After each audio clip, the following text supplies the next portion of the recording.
আজকে আমাদের খোয়াই জেলার ফিশারি ডিপার্টমেন্ট, এআরডিডি এবং এসসি ওয়েলফেয়ার ডিপার্টমেন্টের রিভিউ মিটিং হচ্ছে।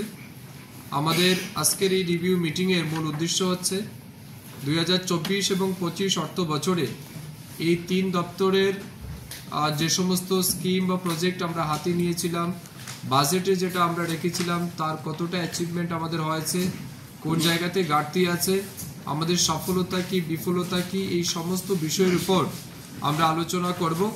এবং রাজ্যের বিশেষ করে মাছ চাষি বা প্রাণী পালক যারা আছেন তাদের আর্থিক এবং সামাজিক উন্নয়নের জন্য যে সমস্ত স্কিম বা প্রজেক্ট আমরা ইমপ্লিমেন্ট করার সিদ্ধান্ত নিয়েছিলাম সেটা কতটা ইমপ্লিমেন্ট হয়েছে সেই বিষয় নিয়ে আমরা দিনভর আলোচনা করব।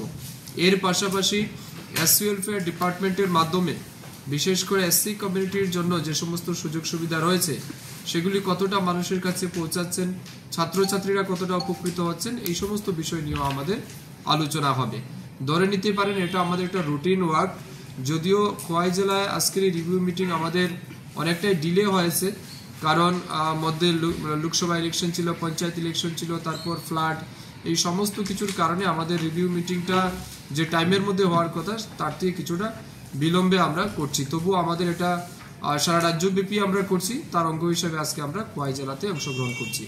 আজকের এই মিটিংয়ে আমাদের সাথে উপস্থিত আছেন এই জেলার এমএলএস যারা রয়েছেন, জেলা পরিষদের সভাধিপতি, সহকারী সভাধিপতি, পঞ্চায়েত সমিতির চেয়ারম্যান, আমাদের 3 দপ্তরের সচিব, অধিকর্তা, ডেপুটি ডাইরেক্টর লেভেল, সবার পরামর্শ আমরা নেব। বিশেষ করে জনপ্রতিনিধিদের কাছ থেকেও আমরা জানতে চাইব এই জেলায় আমাদের দপ্তর কেমন কাজ করছে, তাদের কোন জায়গাতে অসুবিধা হচ্ছে, তাদের কোনো রকমের পরামর্শ আছে কিনা, এই সমস্ত বিষয়ের উপর আলোচনা করে আমরা একটা ফ্রুটফুল ডিসকাশনে যাব এবং আগামী দিন এই 3 দপ্তরকে কাজে লাগিয়ে এই জেলার যারা নাগরিক আছেন তাদেরকে সর্বোচ্চ সুবিধা কিভাবে দেওয়া যায় সেই নিরিখে আমরা সিদ্ধান্ত গ্রহণ করব।